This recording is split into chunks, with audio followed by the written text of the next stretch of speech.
You'd think this fun guy would have split the vote like a couple pair of Mavericks did, but nope. He finished all alone in second. Although I'm not really sure how much fun this guy's stage is going to be with all the havoc he'll bring. Let's see what science has done. Split Mushroom stage starts right now.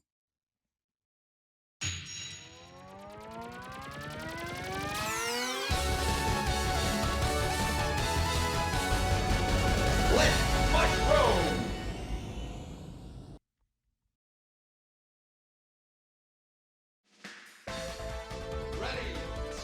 You wouldn't exactly know how bad this Biolabs had it from this first section. It's pretty pristine still. Shield attacker type enemies. They're called Guardians in this game. I don't like them. I do like Ryunjin, because it's great on these aerial enemies like so.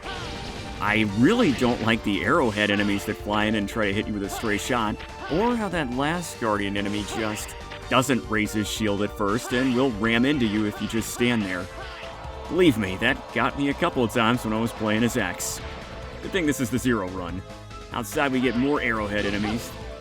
Those things are so tough with how quickly they fly in, and even if you're ready for them, if you're not in position, they'll circle back and probably hit you with a stray shot. Now we get to one of my favorite parts in this level with this whole little tower climb. Wish it was longer than it winds up being. Oh, that fauna came back. Let's just set you on fire and keep moving along. You have a choice of going up from the left or right here. Kind of reminds me a little bit of what you do in Sigma Stage 2 in the original Mega Man X. Now be careful here, because if you start climbing the ladder too early, that little guy on the left might hit you with a stray shot. These ladybug enemies will eventually fly right into you, so just hang on the ladder for a bit. Now with these ones, the spiky ladybugs, you have a choice here.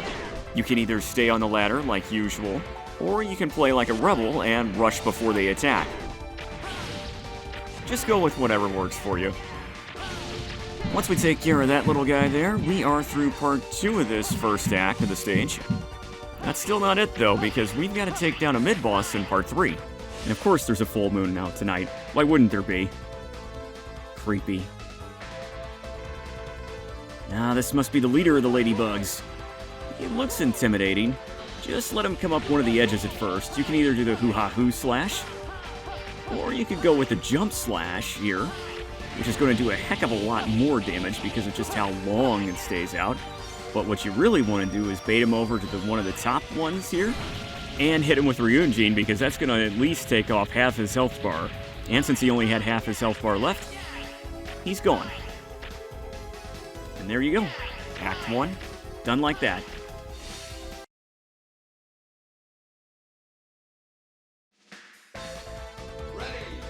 Act 2 looks like it's going to start up just like Act 1 did, but we're going to have a different enemy set up here. Bouncing wheels are going to be your biggest obstacle.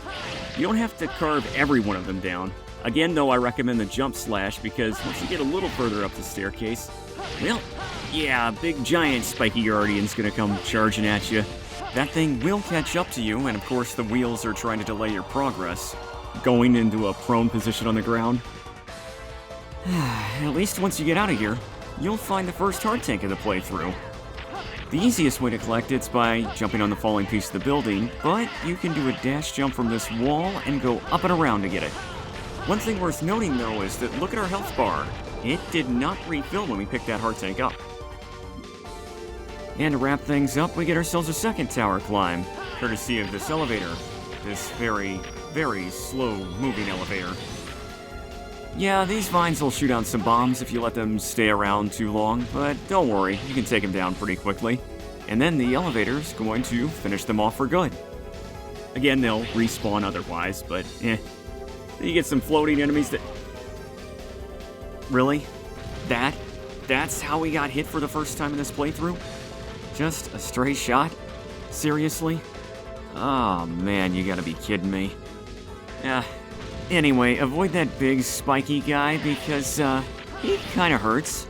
Not lethal, but they do a little more damage. And yeah, I'm still a little stunned that we got hit there.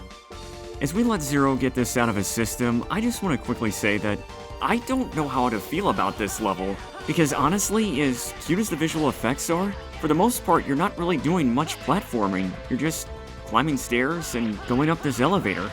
I wish it was more like the tower. Anyway, it's boss time.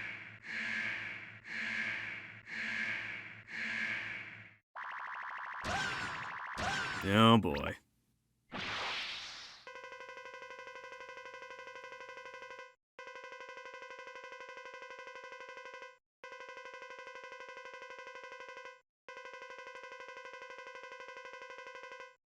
Okay, gang, I'm gonna have to be real fast here. Split Mushroom goes up the wall and creates 6 holographic clones of himself. By the time the 5th one comes out, you need to be back up against the opposite wall because they're gonna target your position.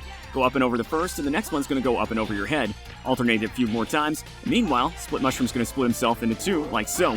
Now here's where it gets interesting, because the more you hit him with the Z-Saber, or X-Buster, whoever you're playing as, the real version's gonna go a lot faster, and once he starts his spinning attack, he's gonna go up off the wall, and then try to diving headbutt you from wherever you're standing at that point in time.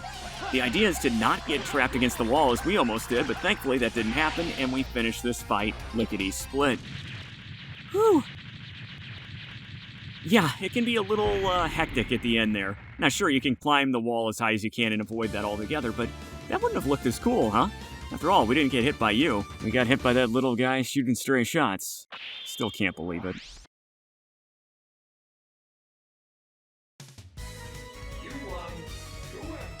Kuuenbu, air waltz. It's a double jump.